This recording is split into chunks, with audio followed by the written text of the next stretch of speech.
Greetings, Word Horde.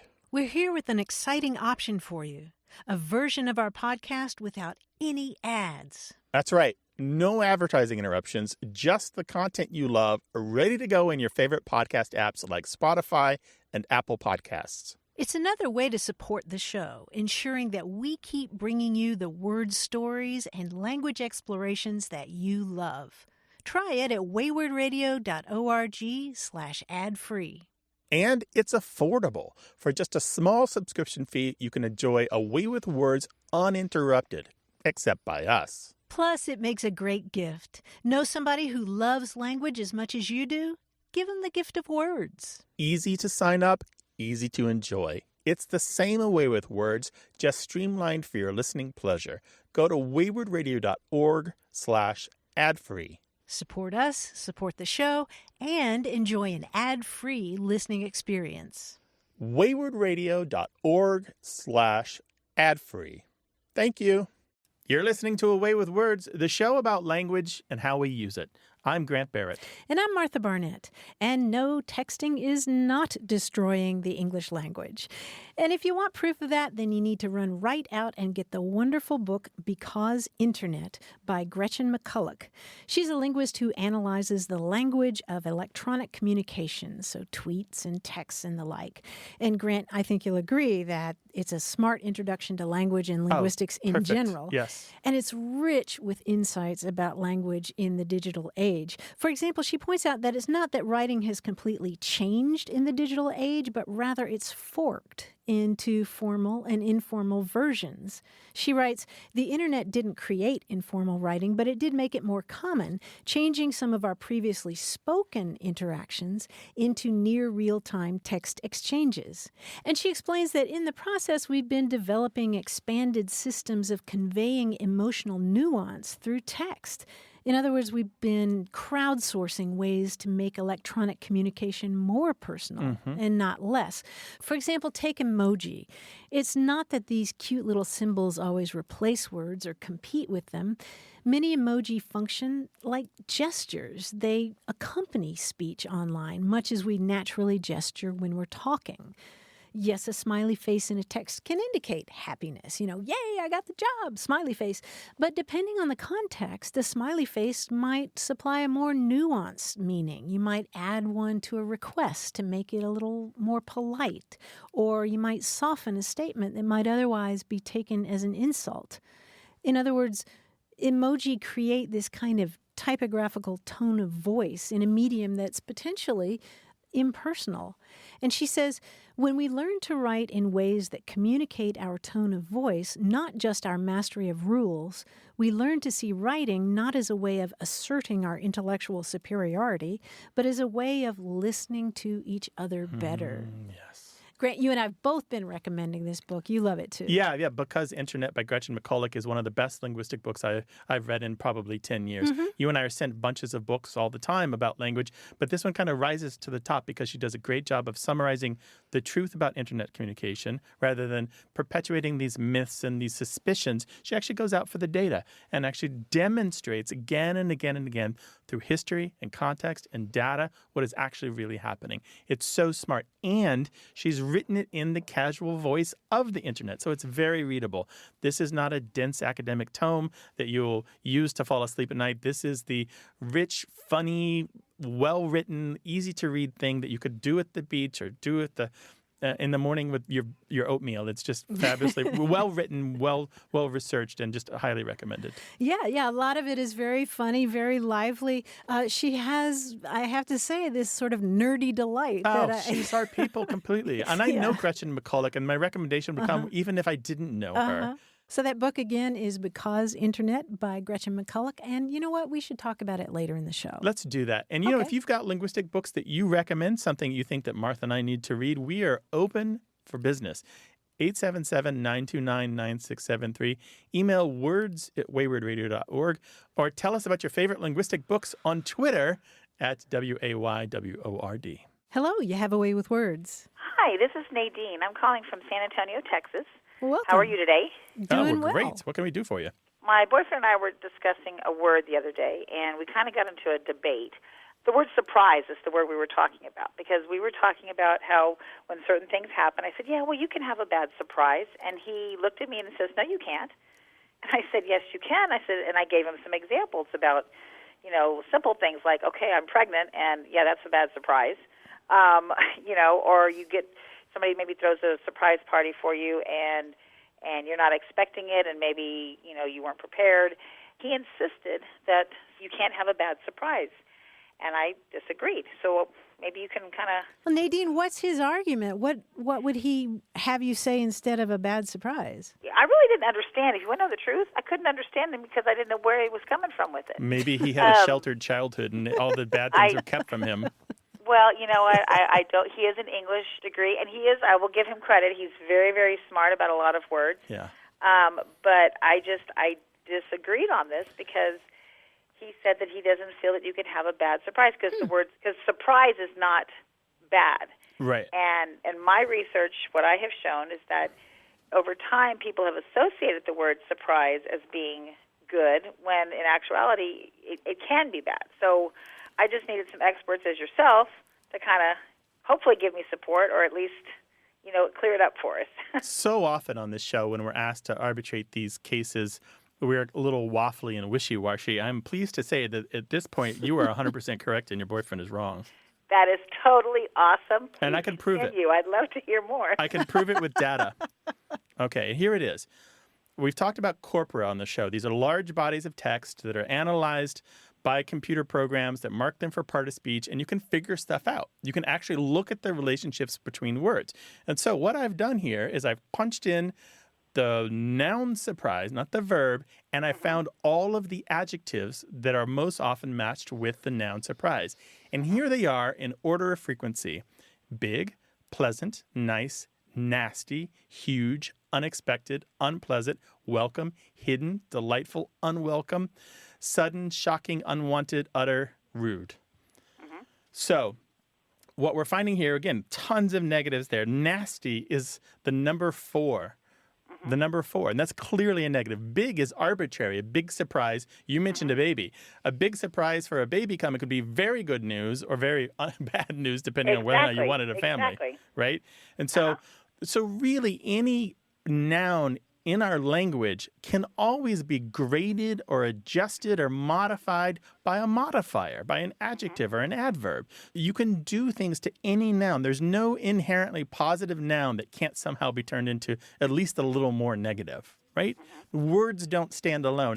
It's all about the company they keep in the language, right? Context matters. So we can look at a dictionary definition and it will guide us, but really the ultimate meaning of a word is how it is in a sentence. And so surprise is often associated with negative adjectives, like unpleasant and unwelcome and rude. Nasty. So I will recommend that you look up the words BYU, as in Brigham Young University corpus, and it will take you to this really complicated site that lets you analyze text. The instructions are there. You can actually do exactly what I did and look this up. There's a bunch of corpora to choose from, and you can actually match the adjectives to the noun and show him this. And I think once he sees the data, he'll be like, oh, yeah, all right, maybe I didn't consider this fully. Maybe da-da-da. And I think he'll get there. I think he'll arrive where you are already. Well, he's very much into researching and data and things like that. So that's why I figured calling you guys. In fact, it was his suggestion because we listen all the time. And it was his suggestion. He says, you know what, call him up. So, I thought I would. And I got lucky, and here we go. Here we are. So what is owed? What's is there anything on, we always ask this, what's on the line here? I think I deserve a really nice vacation somewhere. Oh, nice. Yeah. Well, I think it's about time. So. Yeah, maybe he'll surprise you. San Diego in January, maybe? Yeah. January could be a good time, absolutely. All right. Nadine, thank you so much. Absolutely. Thank you so much. I appreciate it. Take care now. Take Bye-bye. care, Nadine. All right, you too. Bye-bye.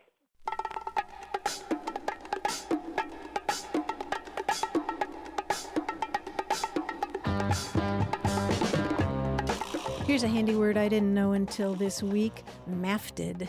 Spell that. M-A-F-T-E-D.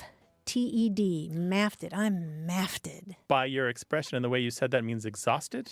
Exhausted, particularly by heat. Any idea of crowds or exertion. mafted? Any idea of the origin? Is this British? Yes, it Okay. is a Britishism, and we're not sure of what the origin is. Mafted. But I think it's such a wonderful term. Oh, I'm just beat. right. Particularly by the heat, which I love. Mafted. We're going to be using Cool. that one more and more, I'm afraid. Yes, in the coming years, Yes. till the world is on fire. Yes, More he on was fire. wearing a cardigan there, and he must have been mafted. 877-929-9673 or Twitter at WAYWORD. Hello, you have a way with words. Hi, Grant and Martha. This is Sam from St. Paul, Minnesota. Hello, Sam. Welcome to the show. My question is, growing up, there was an expression that my dad would use with us kids, and he would say, "Do you think I just fell off the turnip truck?" Or a variation of that, I didn't just fall off the turnip truck. Uh-huh. And what he meant by that was, do you think I'm that gullible or that naive? And trying to say that he wasn't that. And I guess he would occasionally use it for us when we were trying to trick him maybe, or didn't think he knew something, but he just would use it more in his general day-to-day conversation, talking about situations he faced, basically to say that he knew more than this other person thought he did. And so I'm just wondering the history of that, where it comes from, if other people use that phrase, because I've only really heard my dad say it. So I was just curious for your thoughts. So kind of a synonym for wet behind the ears or I wasn't born yesterday, something like that. Yes, Okay. correct. Turnips have long been associated with being exactly that, not too bright, not too swift.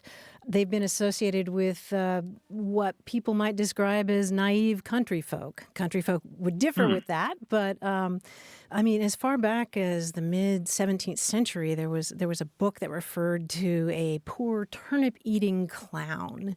It may be because turnips were traditionally fed to barnyard animals, and if you didn't have a lot of money, you might subsist on turnips. And so they've long been associated with people who might be described as rustic. And picture somebody bringing turnips to market, riding on a turnip truck, literally. You got a whole truck full of turnips there, and if you fall off, then you're somebody who represents the kind of thing that we're talking about. So the idea is maybe even more not just driving it, but you're tagging along. Your legs are dangling over the back of the wagon, and you arriving into town is a big deal for you, but for nobody else. Yeah, you're not up in the cab. You're back in the You're a back. country bumpkin, maybe, and just Yeah. not savvy to the sophisticated ways of the big town. Yeah. So people have been talking about the turnip truck or the turnip wagon. There's something nice about the alliteration of turnip truck. But the guy who popularized it a lot in the 70s, that the expression, "I didn't fall off the turnip truck," was Johnny Carson, of all people. Really? Yeah. Was your dad a fan? Wow. I don't know, but my grandpa may have been, and that's where my dad may have heard it from, so I don't quite Okay. know. Okay. But yeah, it means just what you said, that I wasn't born yesterday, that kind of thing. Yeah, very cool. Sam, thank Well, you so thank much you for your so call. much. Our pleasure, of course. Call again sometime. Good talking with you, Sam. Good. Take Thank care. you so much. Bye-bye. Bye-bye. And of course, you and I would both take pains to explain that we don't think that country folk are unsophisticated or naive. As people who are Yeah. ex-country folk ourselves, we renounce that belief. Right, Yes. exactly. Some of the wisest people I knew were country folk. But Absolutely. the variant, by the way, is cabbage truck. Just fell off the cabbage truck. And there's a bunch of different ways it's been expressed over the years. I didn't know that. 877-929-9673.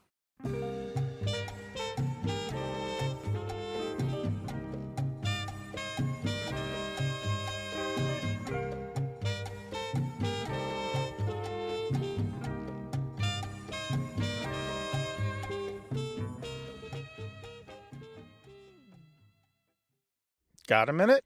We need your help. Head over to gum.fm/words and share your thoughts in our quick survey.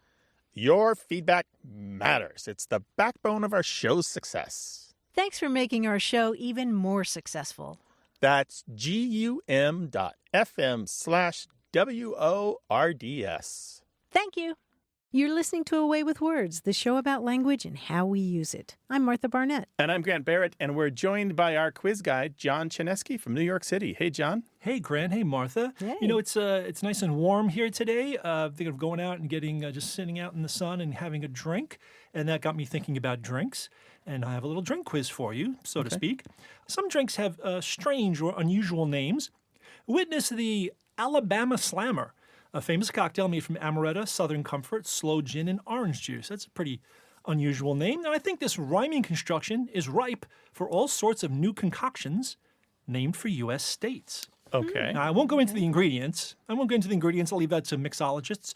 But in Jackson or Biloxi, you might want to try a cocktail that harkens back to the groovy 1960s and folks who were part of a long-haired subculture. Now, what might that drink be called? It'd be the Mississippi Hippie. The Mississippi Hippie, yes. I think it's a perfectly good name for a drink. Let's sample a few more. Why not? Speaking of the 1960s, we could make a Beatles-inspired cocktail, specifically evoking the excessive enthusiasm or obsession of their fans. Now, this promises to be very popular in Philadelphia or Pittsburgh. Pennsylvania Mania? The Pennsylvania Mania, yeah. Order me one. I'll have one, sure. Sometimes a cocktail can make you feel safe and secure, like your doting grandma did when you grew up back in Butte or Helena. Montana. Nana? Oh, yeah, there we go. Montana Nana, yeah. That's probably a that's great. mocktail. I was going to say, that actually sounds like a It gunfighter. probably is, yeah. Sounds like a gunfighter I want to meet. Montana Nana, don't cross her. Montana Nana. Watch out for him. Some people get talkative when they drink. Let's capitalize on that and name a drink for a brief but comprehensive life story that you might find yourself telling your bartender in Akron or Columbus. The Ohio Bio. The Ohio Bio, yes, very good. Some cocktail names reflect how they're made or consumed. In Albany or Buffalo, we could mix a drink using a special utensil, commonly found in campsites, that combines two eating implements. What would that be? The New York Spork. The New York Spork, yes. Some drinks are made for consuming at brunch, some for late night imbibing. Suppose we create a cocktail specifically for drinking at twilight or dusk. This might go over big in Cheyenne or Laramie. The Wyoming Gloaming? Ooh. Yes, the look at Wyoming you. Gloaming. I was trying to do something with Yeah, diurnal I'm and got sure- nowhere. If we have trouble popularizing our cocktails, we could always try to get corporate sponsorship. I'll bet we could entice a long-standing gas station company with a star on its logo to brand a cocktail in Santa Fe or Albuquerque. The New Mexico Texaco. The New Mexico Texaco. As a reminder, do not drink and drive. We'll make that one the mocktail, if that's okay. Similarly, some already extant drinks just need to be paired with a state. Now, there's a pale lager beer made in Mexico that would be very popular, I think, if we branded it to drinkers in Phoenix or Tucson. The Arizona Corona. The Arizona Corona, yeah. I'm going to step into the hallway and enjoy a nice Florida corridor. Don't forget, whatever you do, terrible. please. That's nice. Please, whatever you do, drink responsibly and don't drive. Thank you. Thank you, John Chinesky, our Hawaii quiz guy. Thank you, guys. We appreciate you being here. Take care, John. My pleasure. See you next week. We do a quiz every week. We do a language show every week, and we'd love for you to be a part of it. 877-929-9673. Hello, you have a way with words. Hi, this is Sherry from Green Bay, Wisconsin. Hello, Sherry. Welcome to the Hi, show. Sherry. What's up? Hi, I was just calling to find out a phrase that my grandmother used to say to me all the time. She said, if ifs and ands were pots and pans, a tinker would have no trade.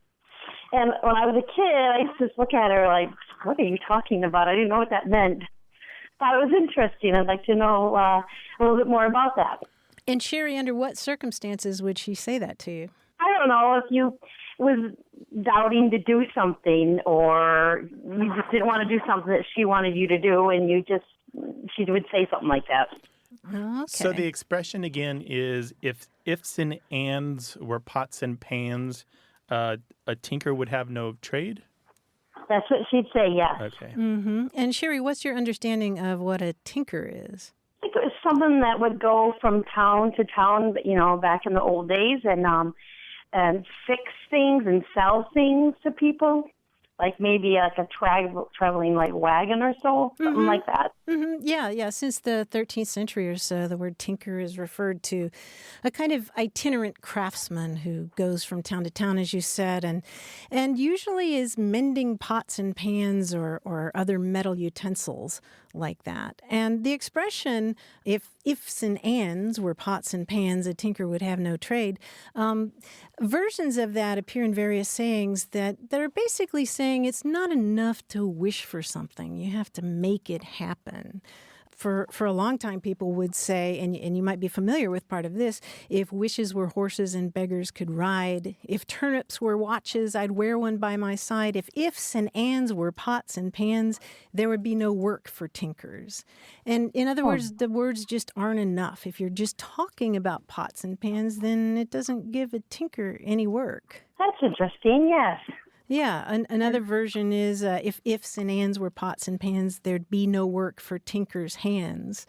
And sometimes parents, if they were trying to get children to do some work, wash the dishes or something, they might say, if ifs and ands were pots and pans, there'd surely be dishes to do, which sounds like that might have been more in your situation, right? Trying to get you to do something. Yeah. Sounds like it.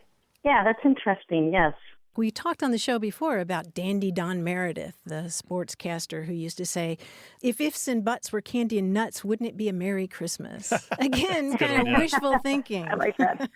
I like that one. That's funny. Well, cool, Sherry. Thank you so much for your call. We really appreciate it. Thank you. I love your show. Appreciate it. Take care. Thanks, Sherry. Bye-bye. Bye-bye. Bye-bye. 877-929-9673.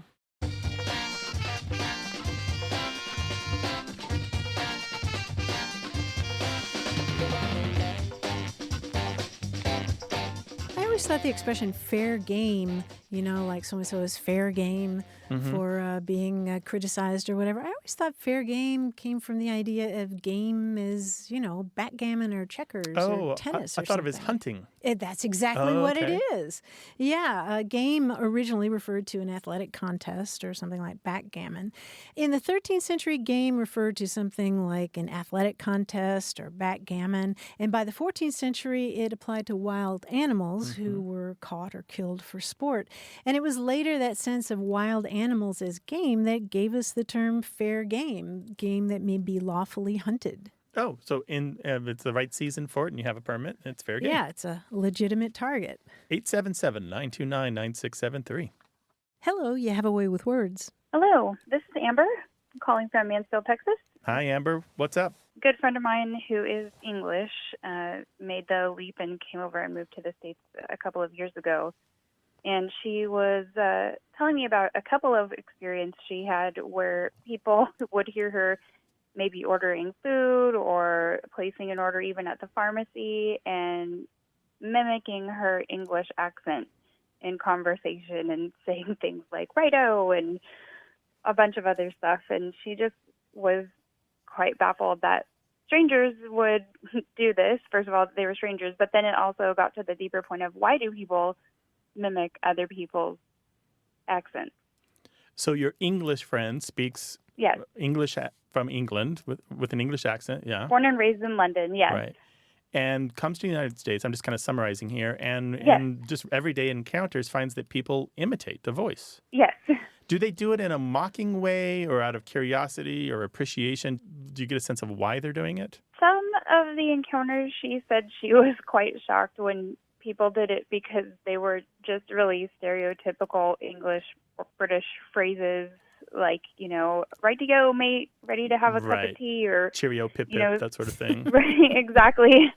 And then other people just kind of will talk to her and speak using their own dialogue, but just suddenly switch to an English accent in the midst of a conversation. And do you think they're switching accents on purpose, or is it something they can't control? I think she's more puzzled by the people who switch on purpose, and especially the strangers that just kind of flip the switch on and start kind of, I would say it is somewhat of a curiosity thing, but it's also in a jokey way. Yeah, there's lots of layers to this. Without being a part of all of those encounters, we can't say for sure what everyone is doing, but we can give you some ideas that maybe make it seem not quite as bad at first glance, and maybe in some ways worse than at first glance. The good stuff is it is natural for us to try to imitate the speech of people around us. We want to fit in, and we want them to fit in. And sometimes repeating what someone says, even if it's in your own dialect, makes you understand it more. It gives you more comprehension. And certainly if their voice is very different from yours, restating their words in kind of the same form that they said them can give you increased comprehension. So there's a real practical reason you might even just reflexively, without thinking about it, imitate somebody with a foreign accent or somebody who has a non-American accent. Another reason you might legitimately do it, sometimes you might also be doing it consciously to get your mind where they are. So it's not just comprehension, just like, I didn't quite understand those words, those vowels. Did I really get it? I don't want to embarrass myself. Sometimes it's about making your own self comfortable before you react, before you give a response. So those are the good ways you do it. The bad ways are, of course, obvious. Mocking, teasing, joking. Talk to anybody who works at a register in a store, and they will tell you they hear the same 12 jokes over and over. And if you talk to people who are tall, they hear the same jokes over and over. And you talk to people who are overweight, they hear the same jokes over and over. And you talk to people who are an accent out of water, if we can coin a phrase, they will hear the same stuff over and over. And it's because many of us speak when we should be silent. I think this is where probably a lot of your friends' encounters probably unfortunately fall in that latter category. I think you're right. Thoughtless speech from others who should be silent. Yeah, that's a good way to put it, thoughtless speech. And there's also a matter of stereotyping that's really annoying, right? If you're talking to someone from the UK and you offer them a brolly because it's raining when they don't even use that word. Right, that's a fake Britishism. Yeah. Or you meet somebody from Texas and you're like, well, howdy, partner. Right. And it's a diverse place now. But again, so the other thing I could say kind of middle between the negative and the positive, the middle ground is it's an overture. So if we can just forget for a second what they said and how they said it and acknowledge that they're trying to engage us in conversation, sometimes it can take a sting out of it. All they're looking for is your next move. They're making an overture and they want one more response from you, and you can quickly get away from this awkward situation that they created because they didn't know what else to say.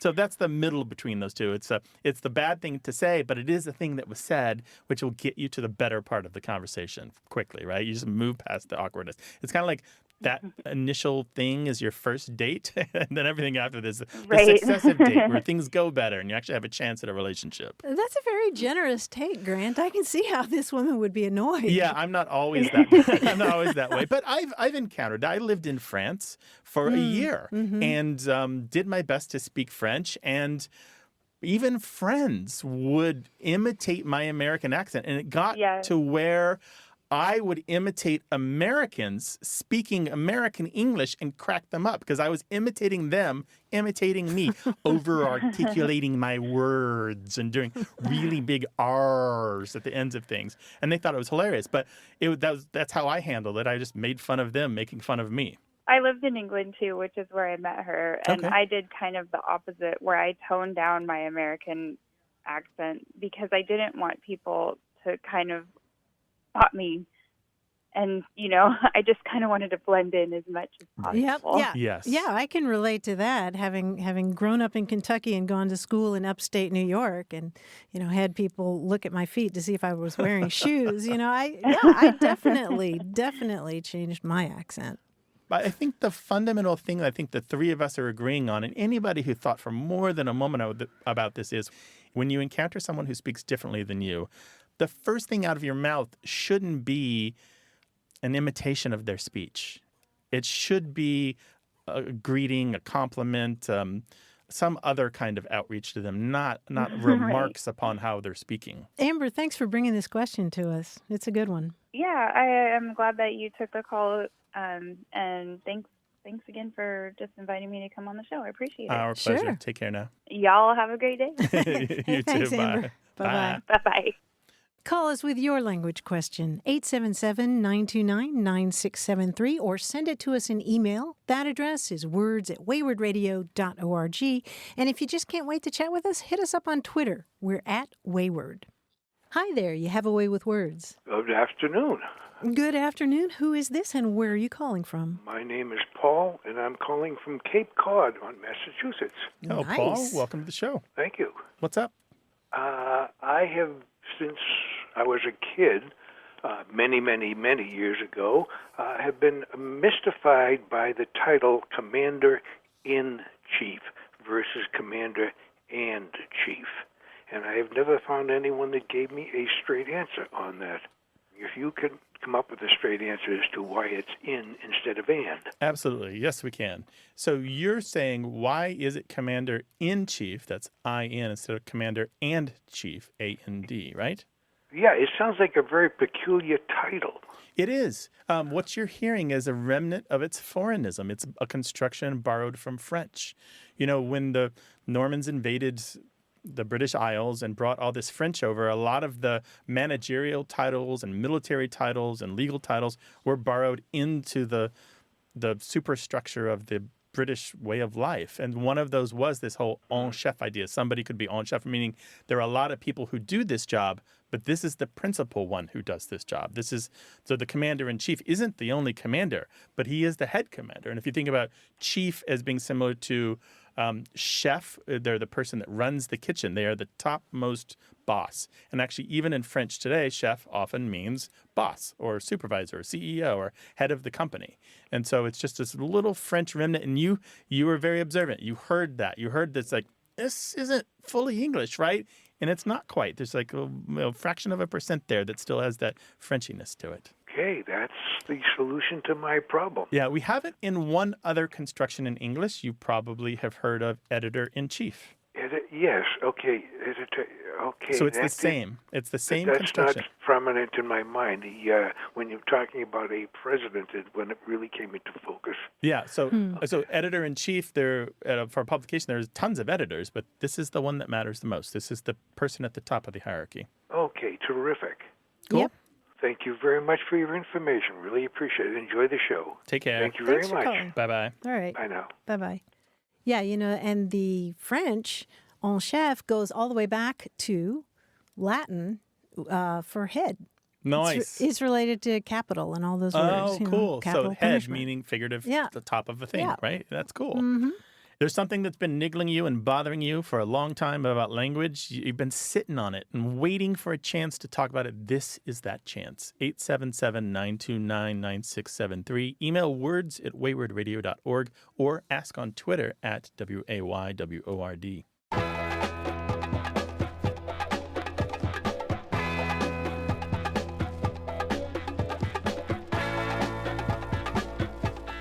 The other day, my friend Mark used the expression dial 8. Do you know this expression? Not dilate as in to grow larger No. or smaller, like an iris. No? No, it's like dial the number 8. Oh, no, I don't know this. What is that? Well, it's a baseball term. Back in the 70s and 80s, before cell phones, hotels had special lines for long distance. And you access those lines by dialing not 9 to get out, but 8 if you were going to make a long distance call. And so if a player hits a home run, then his teammates would say, he really dialed 8 on that pitch. Because he's going long distance on the ball. Yeah, Nice. isn't that okay, nice? that's good. That's a new one for me. Yeah, Love it. outdated. Yeah, it's in Paul Dixon's baseball dictionary. I double checked. Send us your stuff, words@waywardradio.org.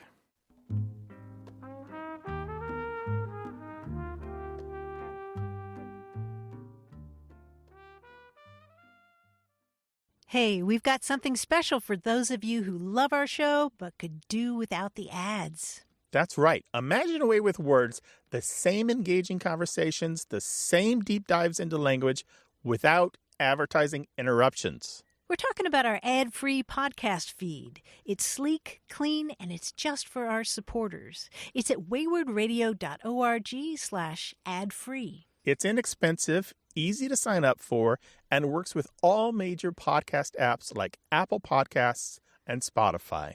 It's an affordable way to support the show and get a seamless listening experience.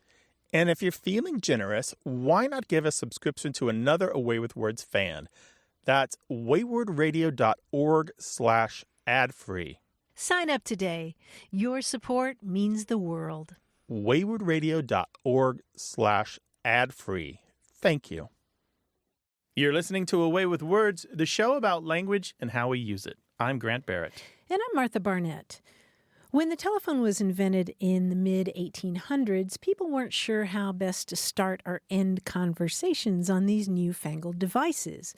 If you wanted to greet someone in person in those days, the polite thing to do would be to say something like, "Good morning, doctor," or "Good morning, Mrs. Jones." But when a phone rang, you didn't know the identity of the person calling, or maybe even the time of day where they were. So what were you supposed to say? Alexander Graham Bell suggested answering with "Ahoy!" and Thomas Edison lobbied for "hello."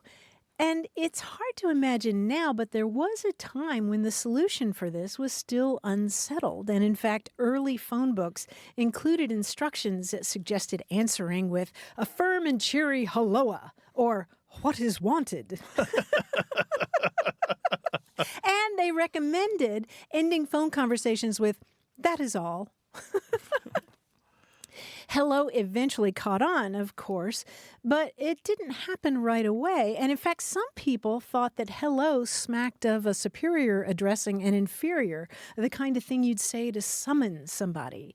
And as late as the 1940s, etiquette books still advised against using hello as a polite greeting, whether on the phone or off.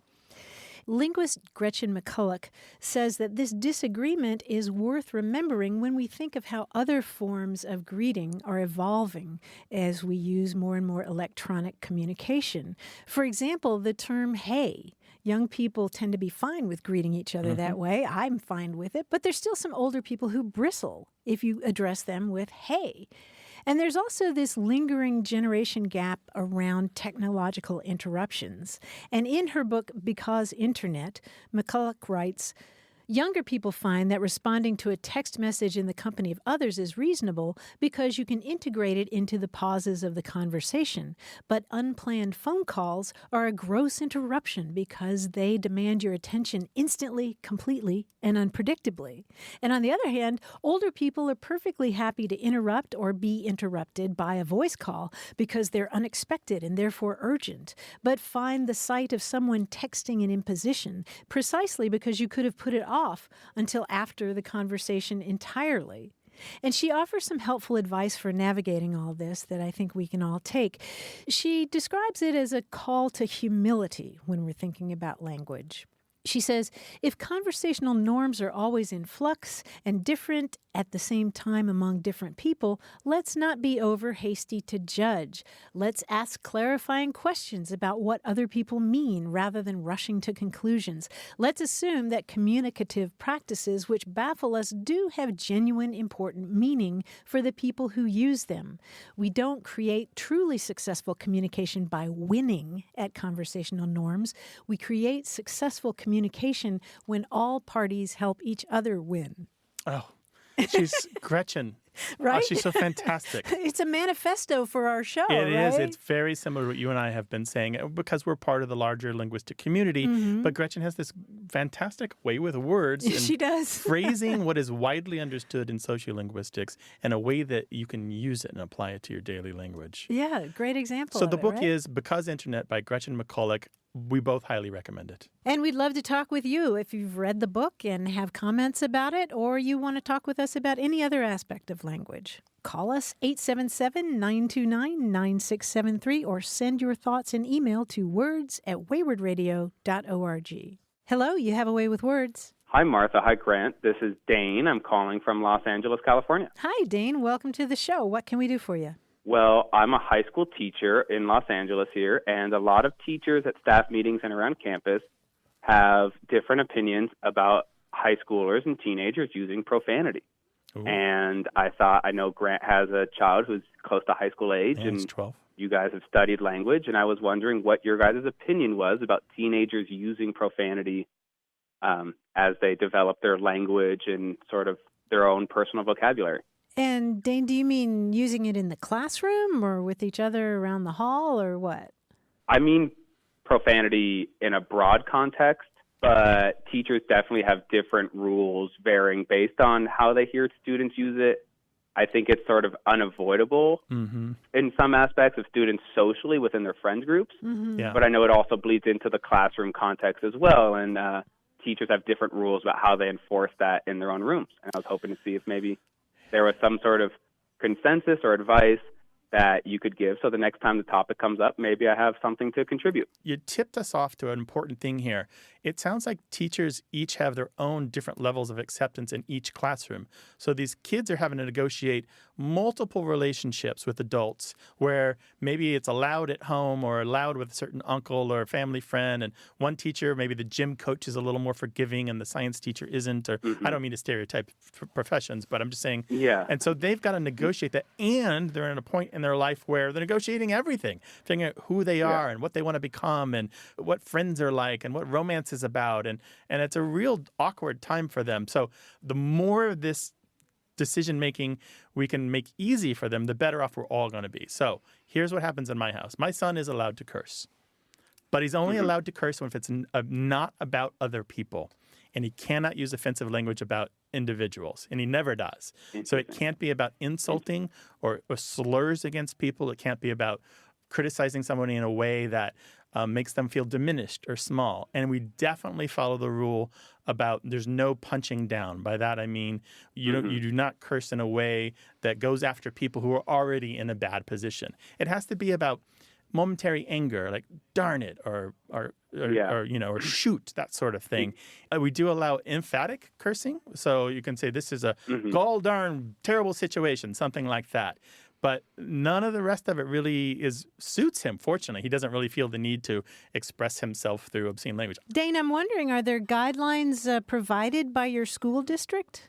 Our school site has certain behavior expectations, but profanity is just sort of lumped in, I think, in maybe a more draconian of just don't allow it, which I think neglects what Grant was just saying, that there's different uses and different types and applications of profane language. Yeah. Right. And that's why I've sort of disagreed with maybe the fundamentalism of it, of just absolute no's versus absolute yeses and neglecting the gray area there. Yeah, there's a whole range of words. I mean, is it okay to say sucks? Right, exactly. Exactly. With schools and situations like that, because there are all these different standards for all the different adults in their lives, you really do have to do a black and white situation. You just pretty much say no obscene language, period. Because you don't want to spend your time negotiating, is this okay, is that okay? You just say no. And you acknowledge that elsewhere the rules might be different. You just say, in this place, in this time, with these people, there's no obscenity. There's no taboo language. None.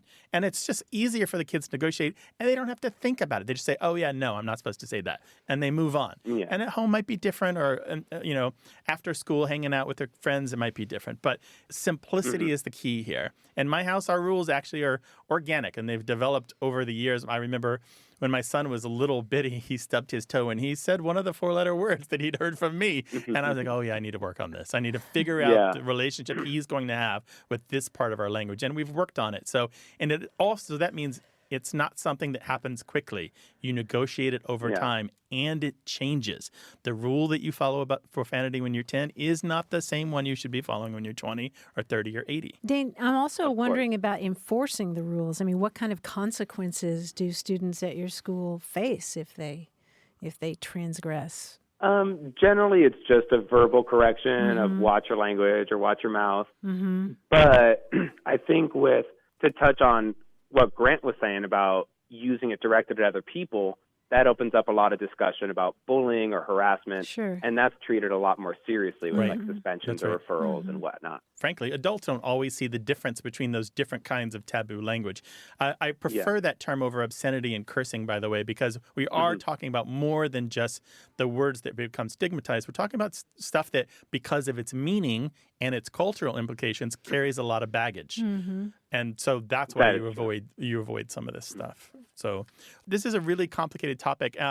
Dane, I appreciate you posing this question to us because it's important to have the discussion and so people can come to an agreement rather than outside of the school just assuming that the world needs to behave as it does inside the school. These are different arenas. Yeah, it sounds like lots of opportunities for teachable moments there. Sure, yeah. Definitely, definitely. I appreciate you guys give me some great advice and Yeah. some great insight into how I can bring this subject up with my fellow teachers and with my students. Yeah, absolutely. Thank you. And again, let us know how this evolves at your school. We're really interested in your story and how this plays out, okay? I will keep you guys abreast. Thank you very much. It's been a dream come true. Take care. Thanks, Bye-bye. Dean. Bye-bye. Bye. Have a good one. 877-929-9673. Email words@waywardradio.org or tell us on Twitter @WAYWORD. Hello, you have a way with words. Hello, my name is Natalia. I'm calling from Sierra Vista, Arizona. Welcome to the show, Natalia. How can we help you? Yeah, so I have a question. But first, I want to tell you a little bit about myself. I grew up in Ukraine, in a small village where we had our own chickens. But for some reason, my parents and people around me would call chicken drumsticks Bush's legs. So apparently after one of the American presidents. And I remember myself being very confused and skeptical at the time my mom offered legs of Mr. Bush for dinner. So I decided to call you guys and find out the origin of this phrase. So just to recap here, you're from Ukraine, and when you were growing up there, the chicken was sometimes called Bush's legs? Not the chicken itself, but the chicken drumsticks. The drumsticks. And this was after an American president? Yeah, exactly. Okay, very good. And now you live in the United States in Arizona? Yeah. And do you still call it Bush's legs? Yeah. How do you say Bush's legs in Ukrainian? Noshki busha. Noshki busha. This has got a story back there. I know it does, Martha. It does indeed. It goes back to the story of an agreement between Mikhail Gorbachev and George Bush Sr., which happened in 1990. And were you around then? No, I'm 25. Oh, okay. All right. Your mom may remember that during that time, food was somewhat scarce. Certain kinds of food was somewhat scarce in the Soviet Union. And so there was an agreement between George Bush Sr. and Mikhail Gorbachev, which provided for the export of frozen chicken legs to that country. So bush legs became very, very popular at the time because they were bigger than what people had seen, and they were inexpensive and readily available. And apparently there was a joke that was going around at the time that said something like, Bush family members come and go, but the legs are forever. Really? Wow. I didn't know that. Yeah. And interestingly, it's kind of an echo of back during World War II. Under the Lend-Lease Act, the U.S. sent powdered eggs to the Soviet Union to help out people there. And they refer to those dry powdered eggs as Roosevelt eggs. So there might be some kind of parallel there. But the chicken thing, just to put that in perspective, this 1990 deal between these two country leaders was so huge that at one point, 40% of all American chicken exports were going to the Soviet Union. I mean, a staggering amount of chicken was leaving this country and going there. So it flooded the market, and there were different breeds of chicken, which explains why they were larger. And of course, they used different antibiotics and chemicals and hormones and stuff. So I think I'm a little surprised, Natalia, that you still use the term Bush's legs. What I had read in a couple of my books was that it had faded in the younger generation and that they don't use the term anymore. But here you are. Yeah, and I think it's because when I'm talking to my mom, I use this term, but you never talk about drumsticks with your friends and your peers. So yeah, this word comes up whenever I talk to my mom or to my grandma. Yeah, okay, that makes a lot of sense. That's how we get some of our language, right? Especially kitchen table words we get from our parents. Right. Thank you so much for your help, and thank you for the wonderful show you make. Oh, it's our pleasure. you. Natalia, can I ask you a favor before we go? Can you say goodbye away with words in Ukrainian? Yeah, it would be do побачення, the way with words. Oh, that's very nice. Thank you so much. And do call us again sometime, all right? Yeah, sure. Bye-bye. Bye-bye. Bye-bye. Take care. If you've got an encounter like that, some friction between the two parts of you, your two languages that you speak or the two cultures that you come from, we'd love to work it out with you. 877-929-9673. Hello, you have a way with words. Yes. This is Elizabeth Payne calling from Cape Cod. Hello, Elizabeth. Welcome to the show. Hi, Elizabeth. Hi there. What can we do for you? Well, I was with some friends a few weeks ago, and one of them had a slip was showing just below her dress. And so I said to her, Charlie's dead. And everybody looked at me like I'd got 3 heads and said, what on earth are you talking about? Instead of the usual 2. So then I had to explain that in England, that was an expression we used all the time when somebody had their slip showing below their dress. So do you have any thoughts who Charlie is? I have no idea who Charlie could be. Okay. I can't think of a connection between a petticoat and Charlie. Well, that's fair. Yeah, and the truth is nobody knows who Charlie is. None of the word historians have done much better, so... Yeah. Oh, okay. Good. Yeah. There are notions that perhaps Charlie is just some generic person who died and the flag is flying at half-mast for him, and in the same way that a petticoat may be hanging down. Yeah. Some people have connected it with Bonnie Prince Charlie of Scotland and the fact that he wore this little ribbon in his hair, the white, or on his hat, the white ribbon. Yeah. But we don't know for sure. So it's just one of many, many, many expressions that indicate that your slip is showing. So dozens of them, right? Oh, dozens at least. Oh, there are? Oh, yes. When I was growing up and my slip was showing, my mother would tell me I had a PhD. Oh, never heard that one. It stands for petticoat hanging down. Oh, well, that makes sense. Yeah, but there are lots of these euphemisms, where you can slyly tell somebody. It's sort of like telling somebody their fly is open. You can, but you tell them that their slip is showing. You might say, your Monday is longer than your Tuesday. Oh. It's snowing down south is another one. It's snowing down south. Monday is that right? Yes, Monday comes before Sunday, or Mrs. White is out of jail. Never heard of any of those. We always just use Charlie's dead. Which is fine, so long as the person you're saying to it doesn't have a Charlie in the family. Oh, well, exactly. That would be rather alarming, wouldn't it? Yeah, right.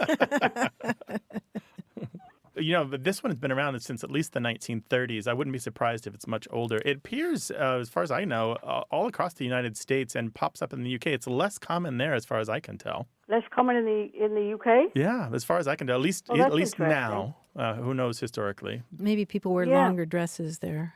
Maybe. Well, that's interesting. Or no slips. That I would know it. I would know it. Living in England. Yeah. Uh-huh. But you've been stateside for a long time then? Yes, I have. I've lived overseas since 1980. Oh, 1980. Oh, very good. Well, Elizabeth, thank you so much for sharing this with us. And thank you. I'm sure we're going to be flooded with a lot more expressions. Yeah, of course. And I suspect that you have lots more stories to share, so I hope you'll call us again sometime. Oh, I do. All right, take care now. Thank you very much. Bye-bye. Thank you. Goodbye. Bye-bye. 877-929-9673. Email words@waywardradio.org or try us on Twitter at WAYWORD.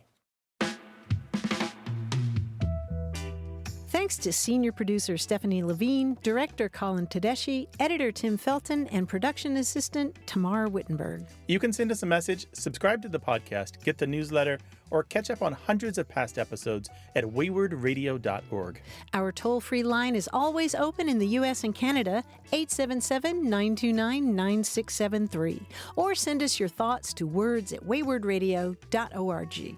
A Way with Words is an independent production of Wayward Inc., a nonprofit supported by listeners and organizations who are changing the way the world talks about language. We're coming to you from the Recording Arts Center at Studio West in San Diego, California. Thanks for listening. I'm Grant Barrett. And I'm Martha Barnett. Until next time, goodbye. Bye.